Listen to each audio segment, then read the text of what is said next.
Ô, Fred. Tudo bom, Fred? Tudo bom, Vera? Áurea. Boa noite, Áurea. Boa noite.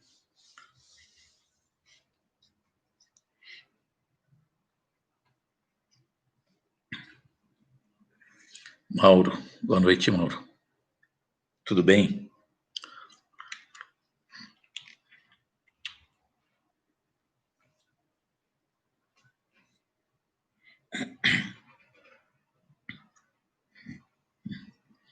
Michel. Ó, Zezé Carvalho. Áurea Manara. Boa noite, Michel. Boa noite. Boa noite, Áurea. Boa noite. Mauro, boa noite. Priscila, não me é estranha. Não sei quem é, mas...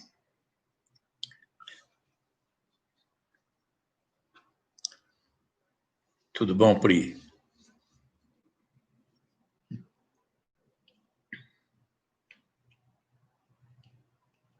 Boa noite, filhotinha. Elisângela.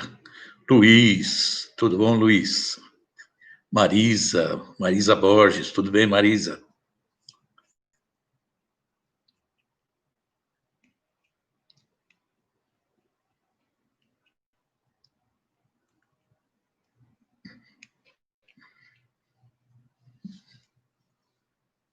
Landinha. Tudo bom, Landinha? Hoje a Landinha está aqui comigo, a minha Landinha, minha mãe. Luiz Carlos, tudo bom? Gostoso a gente se rever, né? Filha, Vanessa. Gostoso a gente se rever. Não dá para ser fisicamente, né? Mas é do jeito que dá. Então, do jeito que pode. Elizabeth, Guilherme.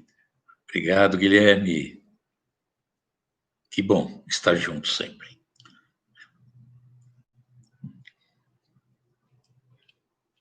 Lourdes, tudo bom, Lourdes? Tudo certinho?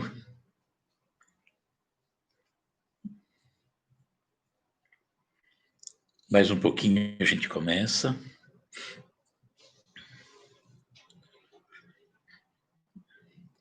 Boa noite, Lourdes. Boa noite.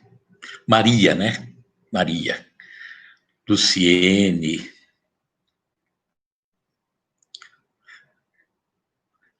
Alexandre. Ô, Fred, tudo bom? E Landinha. É que bom, duas Landinhas, né? É bom demais. Bom demais. Boa noite, Ali. Flavinha. Boa noite, Flavinha. Tudo bem? Tudo bom, Flávia?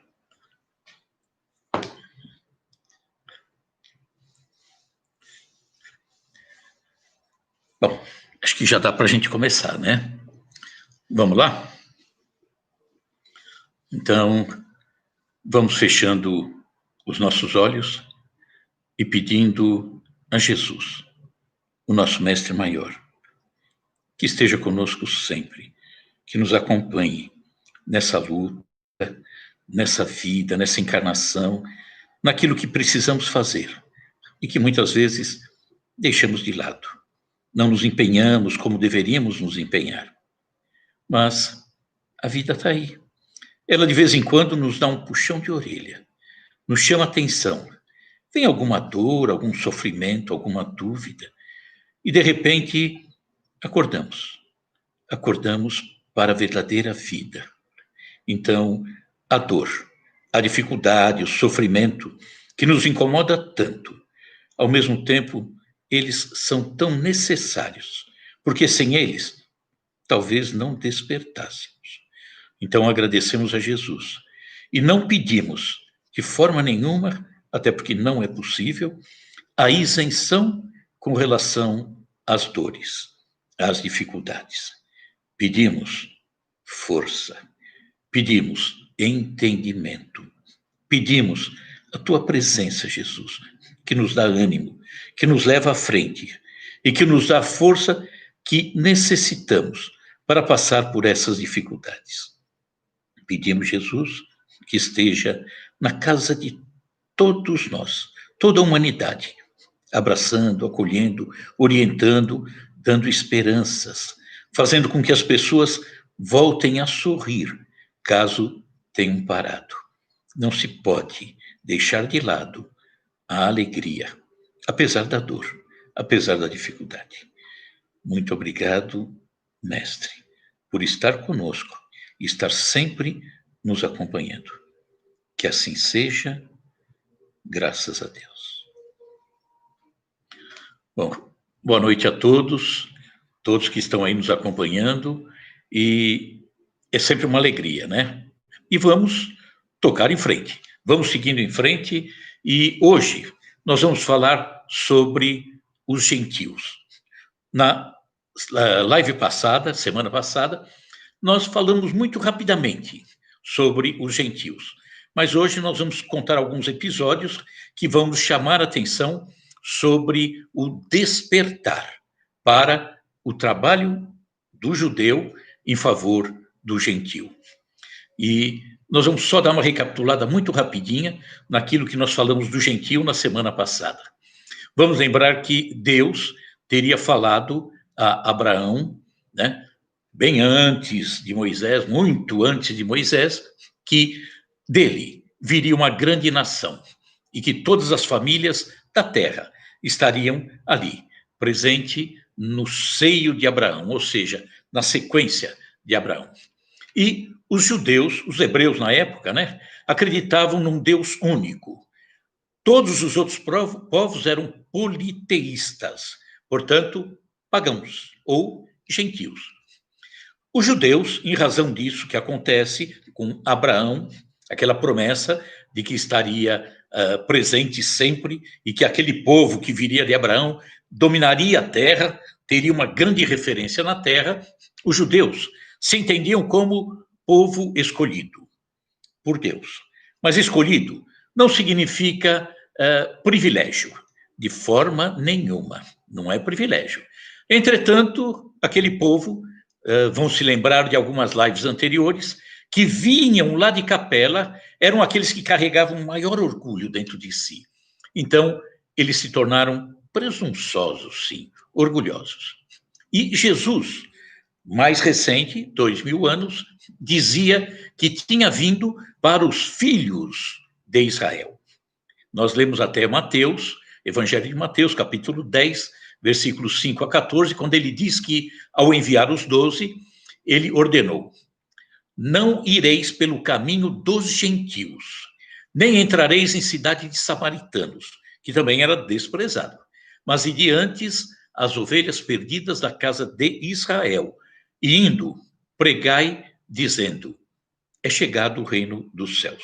Então Jesus dizia: não vá pelos caminhos dos gentios, busque os filhos de Israel.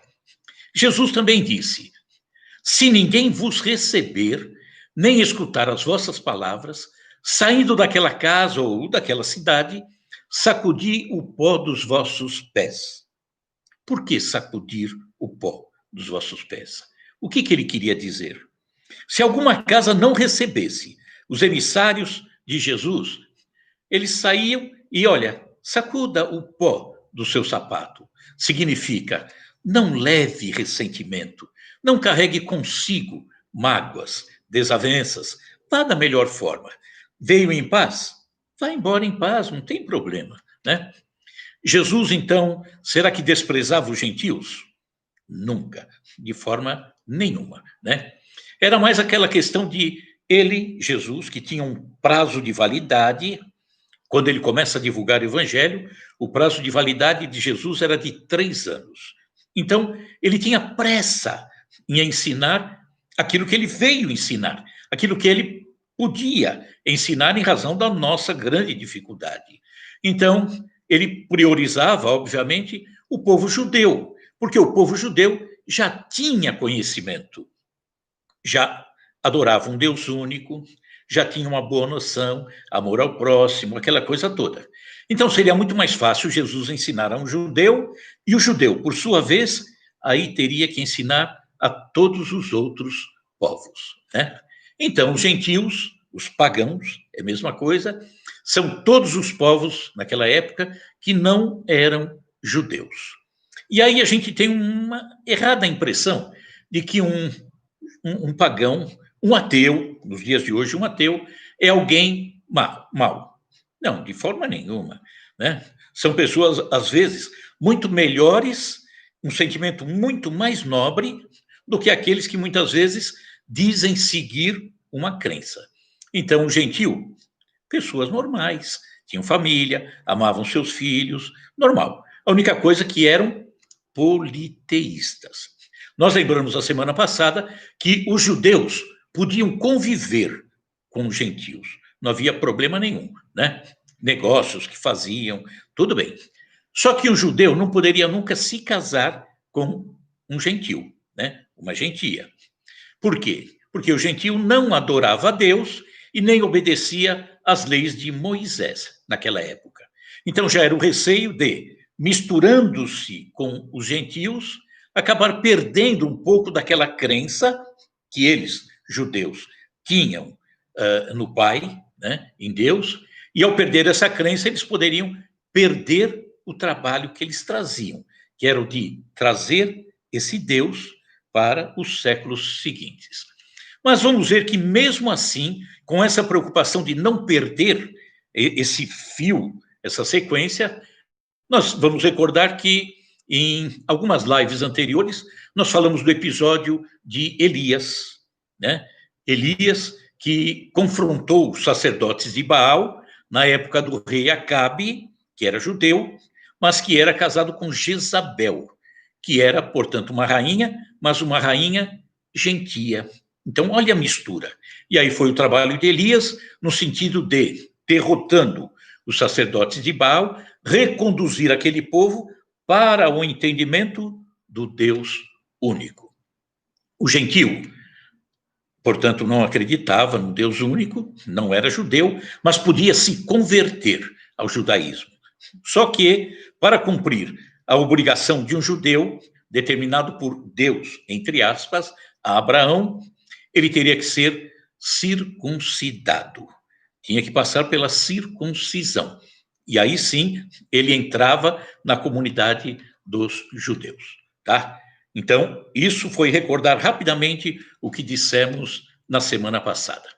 Mas, agora, seguindo em frente, Jesus percebia a indiferença do povo judeu com a sua mensagem. O judeu não acolhia bem Jesus, não aceitava a mensagem do mestre. E o comportamento dos fariseus e dos publicanos, que eram bem fortes no meio do judaísmo, estava sempre tentando colocar Jesus em situação complicada, né? Uma situação conflitante, desmoralizar Jesus. E aí, parênteses, quem eram os fariseus? Fariseus faziam parte de uma seita dentro do judaísmo, uma seita muito influente. E com a ruína de Israel, com a queda de Israel no ano 70 da nossa era, quando o general Tito destrói Jerusalém, e que ocorre, portanto, a dispersão dos judeus, deixa de existir os fariseus. Tá? Então, o fariseu estava muito ligado às práticas exteriores do culto e das cerimônias. Eram inimigos das inovações. Eles eram bem tradicionais. Só que, sob uma aparência de meticulosa devoção, eles ocultavam muito orgulho e desejo de dominação. A religião, para os fariseus, era um meio de chegarem aos seus fins, e não um objeto de fé sincera. Não era. Né? Óbvio que haviam exceções. Um deles, por exemplo, Nicodemos. Nicodemos era um fariseu, mas de uma personalidade diferente. Então, eles estavam, os fariseus, de um modo quase que geral, muito ligados à exterioridade e à ostentação. Exerciam também grande influência sobre o povo, porque eles passavam por santas criaturas, né? Então, tinham aquela aparência de verniz, aquele verniz de crença, de fé, de bondade, mas no fundo não eram bem assim. E eles eram, portanto, muito poderosos, sobretudo em Jerusalém. Acreditavam, ou pelo menos fingiam, né, que acreditavam na providência, no Pai, né, em Deus, na imortalidade da alma, na eternidade das penas, na ressurreição dos mortos. E, como Jesus era exatamente o oposto desse comportamento deles, Jesus era a humildade, o amor, obviamente, os fariseus tinham em Jesus um grande inimigo. Não aceitavam Jesus de forma nenhuma. E aí eu falei que os fariseus e os escribas. Os escribas eram os doutores que ensinavam as leis de Moisés, né? Interpretavam essas leis para o povo entender. Mas eles faziam uma causa comum com os fariseus. Eram muito ligados com os fariseus. E Jesus já tinha compreendido que era necessário, portanto, levar a mensagem aos gentios. Era o plano B de Jesus. Vamos dizer que Jesus veio para o judeu, mas ele trazia um plano B no bolsinho da túnica. Olha, se não der certo, eu tiro o plano B e vamos tocar em frente. E Jesus começava a perceber isso. Era necessário fazer isso. Então, como é que ficou aquela ideia de ir de antes buscar as ovelhas perdidas de Israel? As ovelhas queriam continuar perdidas, né? Por que não aceitavam? Porque o aceitar essa mensagem de Jesus, essa orientação do Pai, depende de quem? Dos homens, não de Deus. Diz que entre a vontade de Deus e a realização dessa vontade aqui na Terra, normalmente existe uma pecinha nesse meio entre Deus e a realização, uma pecinha que costuma dar problema. Essa pecinha dá problema. Pecinha chamada homem. A gente cria muito problema, né? E aí, nós vamos ver, por exemplo, o levar essa mensagem aos gentios. A beleza, na época que Jesus estava aqui, ele percebendo que havia necessidade de conduzir essa mensagem para os gentios também, porque ele começava a perceber que no gentio, em muitos gentios, ele descobria uma fé, uma vontade, um acreditar que ele não via nos judeus. E aí vamos ver o episódio de um centurião romano, lá na cidade de Cafarnaum. Lembram-se, Cafarnaum, semana passada nós falamos, Mar da Galileia, ele fica num cantinho esquerdo do Mar da Galileia. É onde Jesus permaneceu 2 anos e 3 meses. Está narrado no Evangelho de Lucas, capítulo 7, que diz assim: E depois de concluir todos esses discursos perante o povo, entrou em Cafarnaum. E o servo de um certo centurião, a quem muito esse centurião estimava, estava doente e moribundo. E quando ouviu falar de Jesus, o centurião, enviou-lhe uns anciãos dos judeus, rogando a Jesus que viesse curar o seu servo. Então o centurião se serve de alguns judeus, né, anciãos, vão até Jesus pedindo para que ele viesse curar o seu servo. Isso é o centurião falando. E chegando eles, os anciãos, junto a Jesus, rogaram-lhe muito, dizendo: É digno, Jesus, que lhe concedas isto, porque esse centurião ama a nossa nação e ele mesmo nos edificou a sinagoga. Sinagoga é a igreja, o local onde eles se reúnem. Em Cafarnaum existe uma sinagoga até hoje, em ruínas, mas existe, está lá. Então o centurião teria construído, centurião, portanto pagão, teria construído a sinagoga para os judeus. Olha quem era esse centurião. E foi Jesus com eles. Jesus acompanhou os anciãos. Mas quando já estava perto da casa do centurião, enviou-lhe o centurião uns amigos, dizendo-lhe: Senhor, não te incomodes, porque não sou digno que entres debaixo do meu telhado, falou o centurião, porque não sou digno que entres ali onde eu habito, e por isso nem ainda me julguei digno de ir contigo, o centurião. Ele não se sentia digno de ir ao encontro de Jesus. Dize, porém, uma palavra, e o meu criado sarará. Olha a confiança.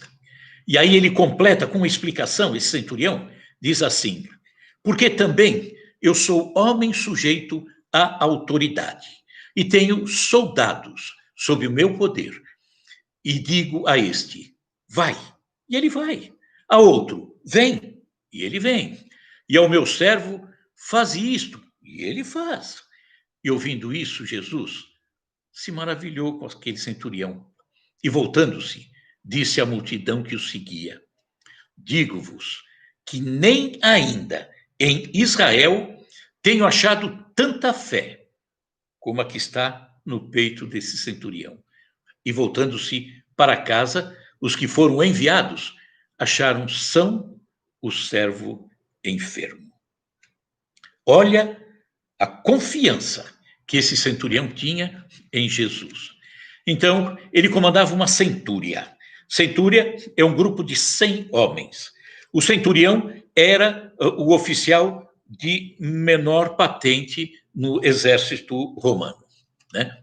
E esse homem, quando ele diz, eu tenho meus soldados, eu digo, vá lá, eles vão, vem para cá, eles vêm. Ele estava falando da hierarquia. No exército, o exército ele está baseado, a sustentação dele é a disciplina e a hierarquia. Então, ele falava da sua hierarquia. Ele pedia o soldado, pedia não, mandava o soldado ir ali, ele ia. Vem para cá, ele vinha.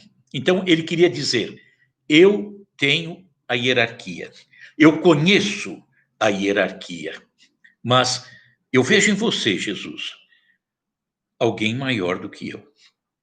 Então, hierarquicamente, você está muito acima. Olha a humildade desse centurião. Ele acreditava em Jesus, acreditava já em Deus. Ele até havia edificado a sinagoga dos judeus em Cafarnaum. E foi esse comportamento que esse centurião acabou tendo a admiração e o respeito dos judeus, porque era alguém que não estava preocupado com ser pagão ou não ser. Então, ele era uma pessoa humilde. E ele provavelmente deve ter percebido que, se ele fosse ao encontro de Jesus, judeu, ele, pagão, havia aquele conflito, aquele problema de se misturar e acabar ficando impuro em razão dessa aproximação.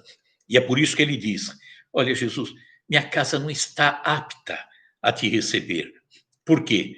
Porque você vai entrar na casa de um pagão, você vai se misturar, você vai ficar impuro. Jesus impuro é meio difícil, né? Vai ficar impuro. Então, Jesus, não precisa ir em casa. Eu sei que se você disser uma palavra, o meu servo estará curado. Olha que coisa fantástica. Olha, por isso que Jesus diz, não consegui ver até agora tamanha fé em outros, em judeus, como essa que está no peito desse centurião. Né? Então, a beleza dessa pessoa que olhou para dentro de si, procurou um crescimento espiritual que o pagão não conhecia, era totalmente diferente, né? Aquilo que ele viveu a vida inteira. Então, por isso que Jesus diz, olha, não vi tamanha fé como essa que está aí no peito desse pagão, desse homem. Então, ali, era o plano B em ação. Ou seja, tem pagão, tem gentil que está prontinho para receber essa mensagem. Querem ver outro episódio? Esse outro episódio também nos reportando a ida futura aos gentios, acontece com uma mulher cirofenícia. É lá do Líbano, né? Daquela região do Líbano, região do Tiro, Sidom, e está no Evangelho de Mateus. Está escrito assim: Jesus saiu daí e foi para a região de Tiro e Sidônia. Nisso, uma mulher cananeia, Ciro-fenícia, pagã, portanto, que morava nessa região, gritou para Jesus. Olha, veja esse episódio, porque nos chama muita atenção, que precisamos analisar, sobretudo considerando a grandeza de Jesus, e não entender que as palavras ditas representam Jesus dando um desprezo para aquela mulher. Não é nada disso, tá? Então a mulher grita: Senhor, filho de Davi, tem piedade de mim. Minha filha está sendo cruelmente atormentada por um demônio. Mas Jesus nem lhe deu resposta. Então, não vão achar que Jesus desprezou a mulher, não. Tem uma explicação depois. Então, os discípulos se aproximaram e pediram: manda embora essa mulher, Jesus, porque ela vem gritando atrás de nós. Será que aconteceu exatamente isso? Será que Jesus atenderia ao pedido dos discípulos e enxotaria a mulher? Nunca, jamais. Aquilo não faz parte do coração de Jesus. Mas Jesus responde: olha só, eu fui mandado somente para as ovelhas perdidas do povo de Israel. Jesus falou: eu não vim para você, eu vim para o povo de Israel. E a mulher, aproximando-se, ajoelhou-se diante de Jesus e começou a implorar: Senhor, ajuda-me. Jesus lhe disse, olha essa frase: não está certo tirar o pão dos filhos e jogá-lo aos cachorrinhos. A mulher disse: sim, senhor, é verdade, é verdade. Mas também os cachorrinhos comem as migalhas que caem da mesa dos seus donos. Diante disso, Jesus lhe disse: mulher, é grande a tua fé. Seja feito como você quer. E desde esse momento, a filha dela ficou curada. Se nós analisarmos aquilo que foi dito, aquilo que foi narrado, que não é necessariamente aquilo que foi dito, porque ao longo do tempo muita coisa foi mexida, né? Mas se analisarmos friamente aquilo que está no texto evangélico, nós vamos achar um comportamento tão estranho da parte de Jesus, né? Então, veja o episódio, eu vejo assim, como Jesus criando uma situação para ensinar aos seus discípulos a necessidade do acolhimento a todos. Jesus queria ensinar isso a todos eles. Já que vai partir para o plano B, comecem a ver os pagãos de uma forma diferente, como irmãos. E então, Jesus se coloca nesse diálogo com a mulher como um judeu autêntico. Um judeu qualquer, não ele. Ele, um ser à parte. Então, um judeu autêntico, dominador naquela época, superior, diante de uma mulher gentia, inferior a essa mulher. Então, inicialmente, ele nem se interessa em ouvir os apelos daquela mulher. E os discípulos ainda pedem para mandá-la embora. Olha, tão insensíveis. Manda essa mulher embora, ela está gritando aí. Então, uma resposta direta, aparentemente insensível, de Jesus, né? Eu fui mandado somente para as ovelhas perdidas de Israel. E a mulher continua implorando a Jesus. E Jesus diz: não está certo tirar o pão dos filhos e jogá-los aos cachorrinhos. E ela diz: sim, é verdade, mas os cachorrinhos também comem as migalhas que caem da mesa dos seus donos. Ah, mulher, é grande a tua fé, seja feita conforme a tua vontade. Aí nós vamos ver, entendo eu, que Jesus percebia, porque ele percebia tudo, percebia no coração daquela mulher aquele desejo de curar, aquela confiança em Jesus, realmente hipotecando ao mestre toda a sua confiança, seu amor, apesar de ser pagã. E ela se coloca na frente de Jesus e Jesus usa esse episódio como uma lição aos seus discípulos. Olha, eu vim para as ovelhas de Israel, mas Senhor, por favor, minha filha precisa. Ah, você acha que eu devo pegar o pão que é para os filhos e entregar aos cachorrinhos? Olha a humildade dela, que humildade, que beleza na resposta. Sim, os cachorrinhos comem as migalhas que caem ao chão da mesa do Senhor. Então, ali, os discípulos, ao verem, ao acompanharem esse episódio, com certeza, ao ouvirem Jesus dizer: olha que fé esplêndida, fantástica, no peito dessa mulher, né? E aí nós vamos ver o que vem a ser fé, porque fé não é necessariamente acreditar nesse Deus, acreditar naquele Deus, acreditar em Jesus, acreditar em um outro Messias. No hebraico, emuná significa fé. Mas que fé? Aquela que, eu acredito, e fica lá contemplando Deus? Não. Emuná significa exercício ou a prática do bem. Eu, como pagão, como ateu, se eu tiver fé, ou seja, se em mim estiver a prática do bem, fazendo o bem a alguém, essa fé é fantástica, é maravilhosa, que talvez falte no coração de alguém que diga: nossa, eu sou tão assim com Jesus, sou tão próximo dele, e talvez lhe falte a fé, talvez lhe falte o exercício, a prática do bem, e fica só naquele verniz, fica em torno de Jesus, mas é incapaz de fazer o bem. Então, essa mulher mostrou a Jesus que a sua fé, apesar de pagã, né, gentia, era fantástica. Nem conhecia a mensagem de Jesus, mas sentiu em Jesus uma vibração de amor. Então, aquela mulher era digna de receber todo o ensinamento de Jesus, como qualquer judeu que desprezou, né? Lamentavelmente. E aí, nós vamos ver, por exemplo, a questão de Paulo de Tarso, ao levar a mensagem de Jesus aos gentios, né? Por isso que nós conhecemos Paulo de Tarso como o apóstolo dos gentios. Paulo de Tarso teve um trabalho fantástico, que merece ser muito bem estudado, muito bem analisado.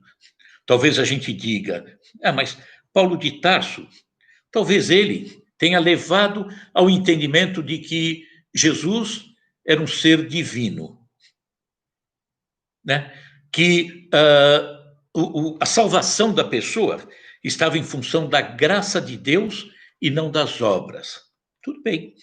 Só que nós temos que parar para analisar a dificuldade do grande Paulo de Tarso, a dificuldade ao dialogar com o pagão que tinha inúmeros deuses, que amava, né, aos seus deuses e que não precisava fazer nada de especial, porque, na sua visão, o Deus o atendia. Era o Deus para isso, era o Deus para aquilo, e de repente, imagina Paulo de Tarso falando: olha, só existe um Deus. E olha, nós temos que seguir o que esse Jesus falou. Mas quem é Jesus? Um homem? Você quer que eu abandone um Deus para seguir um homem? Então, talvez aí tenha ido para esse entendimento, mas não tem problema. Mas Paulo de Tarso nos falou de uma forma muito forte da necessidade de levar essa mensagem aos gentios. E aí nós vamos ver que, inclusive, havia aquela questão daqueles que se convertessem ao cristianismo, né, que entendessem a mensagem de Jesus, fossem circuncisados, né? Então, por quê? Porque as regras da dieta, a alimentação, o comportamento, a questão da impureza, de um modo geral, era visto como um afastamento. Portanto, aquele que se convertesse tinha que ficar demonstrado que ele era tal qual o judeu, né? Então, para que ele não se contaminasse ao entrar numa residência judia, pagã, então é necessário que ele passasse pelo processo que todos os judeus passavam. Mas aí um episódio que é maravilhoso, que vai nos mostrar o gentio mostrando que é igual o judeu, que não poderia haver nenhum tipo de separação. Isso está narrado no livro de Atos dos Apóstolos, capítulo 10, que é um episódio envolvendo Pedro e um outro centurião romano, de nome Cornélios. Cornélios morava numa cidade chamada Cesareia Marítima e recebe esse Cornélio, esse centurião, portanto pagão, ele recebe na hora nona é 3 da tarde, a visita de um anjo. E esse anjo diz: olha, centurião, mande procurar Simão Pedro. Ele está na cidade de Jope. E ele não entendeu. Cornélio não entendeu. Que anjo é esse? Simão Pedro? Jope? No dia seguinte, na hora sexta, que corresponde ao meio-dia, Pedro, já com muita fome, era a hora do almoço, né? Estava na cidade de Jope, tal qual o anjo havia dito a Cornélios, e ele estava na casa de Simão, o curtidor. E aí Pedro tem uma visão. Nessa visão, aparecia no alto do céu um grande lençol, como se fosse um lençol, né, estendido no céu. E dentro desse lençol, todos os animais, todos eles, né? E no entendimento do judeu, todos os animais estavam ali puros e impuros. Aqueles que poderiam ser comidos, né, servir de alimentação, ou aqueles que não. Estavam todos, tudo misturado. E uma voz pedia a Pedro que ele se alimentasse de tudo que estava ali, né? Não fazer nenhuma distinção. E Pedro diz: não posso. Aí tem alimento impuro. Como que eu vou me alimentar? E essa voz diz: Pedro, tudo que é criação do Pai é pura. Não há essa distinção, não, Pedro. E nesse instante, logo após desfazer essa visão que Pedro tem, os emissários de Cornélios chegam à cidade de Jope e batem na porta. E aí conversam com Pedro. Olha, Pedro, o nosso chefe, o centurião Cornélios, na cidade de Cesareia, está pedindo a fineza de você dar uma chegadinha lá. Ele precisa conversar com você. E aí, em Atos, Atos dos Apóstolos, capítulo 10, e diz que Pedro sobe, vai para Cesareia Marítima fica mais ao norte. Ao chegar lá, Pedro, juntamente com os emissários do próprio Cornélios, chega na entrada da casa e Cornélios convida Pedro a entrar na sua casa. E Pedro, com aquela visão do dia anterior, na sua mente, olha, não existe puro, não existe impuro, tudo é puro. Ele trazia aquele entendimento dentro de si, martelando na sua mente. E aí, quando Cornélio, pagão, centurião pagão, romano, pede para que Pedro, judeu, entrasse na sua casa, uma coisa totalmente impensável, um judeu entrar na casa de um pagão, diz que Pedro entra e diz: olha, vós bem sabeis que não é lícito a um homem judeu ajuntar-se a um estrangeiro, chegar no estrangeiro. Só que Deus mostrou-me que a nenhum homem chame comum ou imundo. Por quê? Porque nenhum animal é comum ou imundo, né? Tudo é da parte de Deus. Então Pedro se sentiu tão à vontade, entrou na casa desse pagão, Cornélios, centurião, e ali Pedro começa a falar de Jesus. e vai falar com tanta beleza, com aquela propriedade magnífica dele, falando. E ali a audiência era toda pagã. Era Cornélios, a sua família, romanos, pagãos, seus amigos, pagãos, e Pedro falando de Jesus, e eles encantados com a mensagem. E, de repente, eles começam, todos eles, a falar em línguas. Vamos voltar um pouquinho?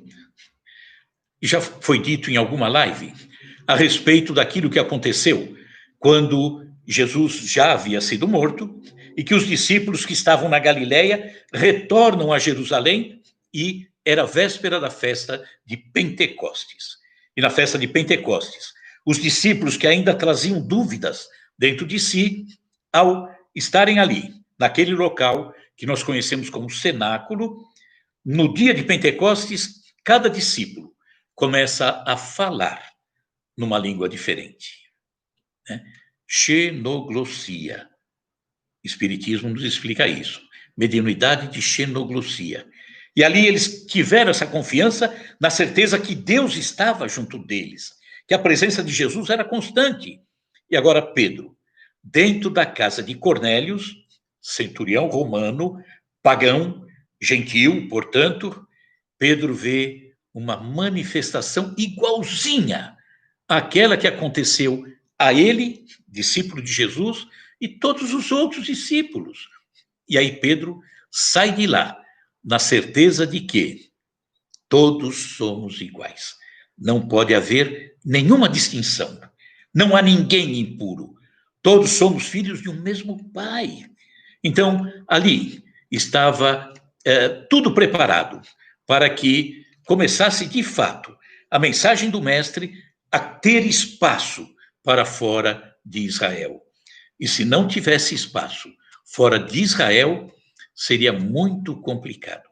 Episódios como esse, o centurião de Cafarnaum, a mulher cirofenícia, o próprio caso de Cornélios, na cidade de Cesareia Marítima, dão ao grupo de discípulos a certeza de que a mensagem de Jesus precisava ser levada para fora, sem sombra de dúvida. A mensagem do Mestre tivesse permanecido enclausurada dentro de Israel, corria um sério risco, seríssimo risco, de cair no esquecimento. Então era necessário que ela ganhasse o mundo, que ela fosse para fora, e que ganhando espaço lá fora, esse Jesus pudesse começar a entrar no coração do gentil, do pagão, e mostrar que não existe diferença alguma, né? Não precisa circuncisão, não precisa nada, nenhum ritual, dogma, nada, hierarquia, rigorosamente nada. É preciso boa vontade, é preciso amor, é preciso dedicação ao próximo, amar o próximo como a si mesmo, é preciso entender Jesus. Então estava aberta, né, a toda a humanidade a ideia de se levar Jesus para os quatro cantos da terra. E aí vamos ver o trabalho fantástico, magnífico do grande Paulo de Tarso. Então, era o que nós queríamos passar nessa noite, a necessidade de, nos dias de hoje, entender que a mensagem de Jesus tem que ser levada. Mas e os gentios de hoje? Não importa. Como que eu vou levar? Eu vou pegar goela abaixo e enfiar Jesus no coração daquela pessoa? Não. Não.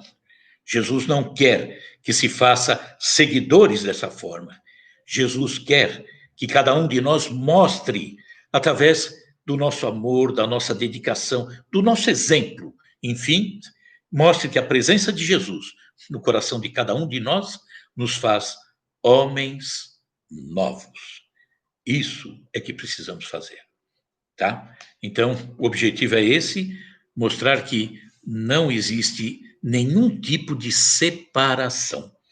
Todos, rigorosamente todos, são dignos de receberem essa mensagem de Jesus, de encontrar a paz que é possível construir aqui na Terra. E às vezes a gente imagina que paz, mas como que eu vou ter paz? É assassinato, é tráfico de droga, é violência, é isso. Não, não. É possível, sim. É possível encontrar a paz, porque a verdadeira paz está tão aqui dentro, em nosso coração, que mesmo sem a liberdade, sem a, sei lá, tudo aquilo que poderia nos complicar, não, a paz está aqui, a felicidade está aqui. Jesus disse: juntai os tesouros do céu, porque esse ninguém rouba, ninguém toma. Então é isso que nós precisamos fazer, tá? E aquilo que nós temos falado sempre, não podemos, nesse momento em que nos encontramos nessa dificuldade, deixarmos de lado os grandes valores que a humanidade conseguiu juntar, né, ao longo de milênios.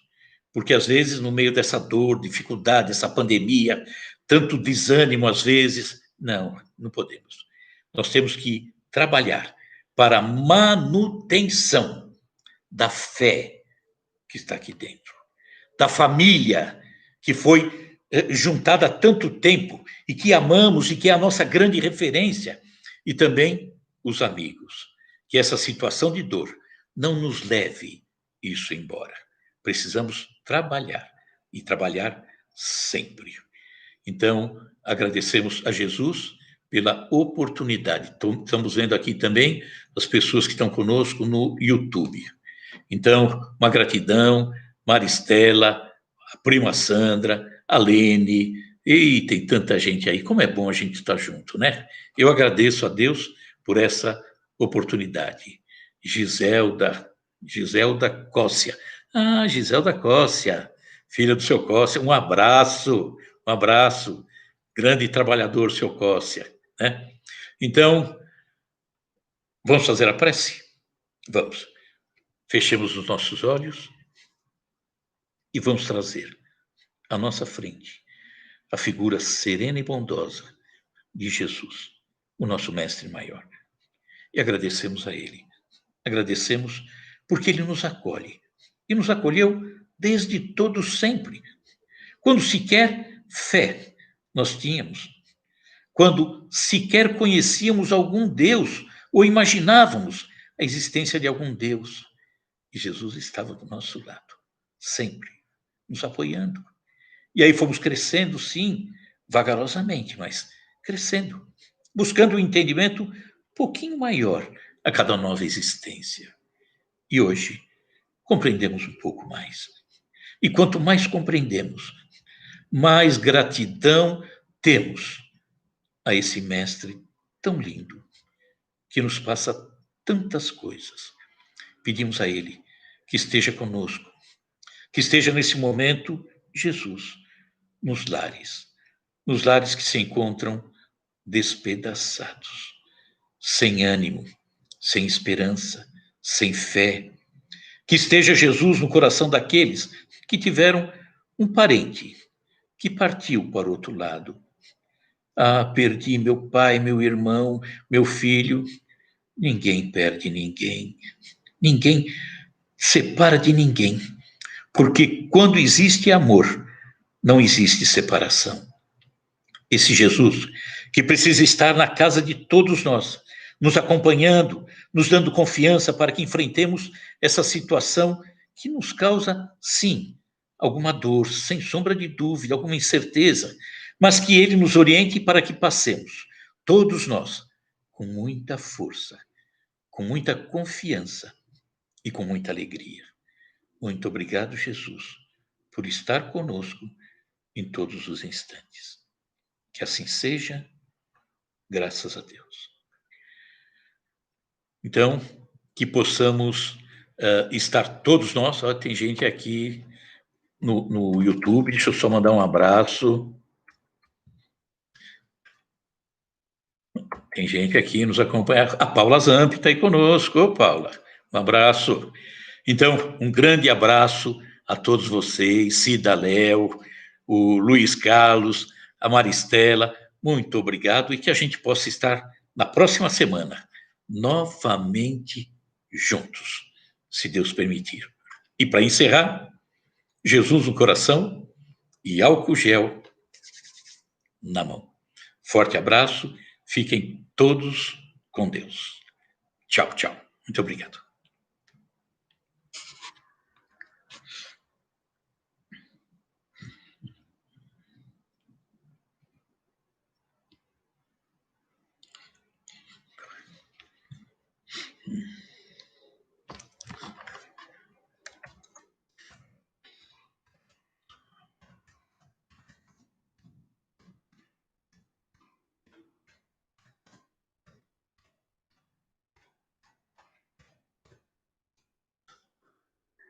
Pessoal do YouTube, Mônica, Ângela Madalena, lá de Carapicuíba, boa noite.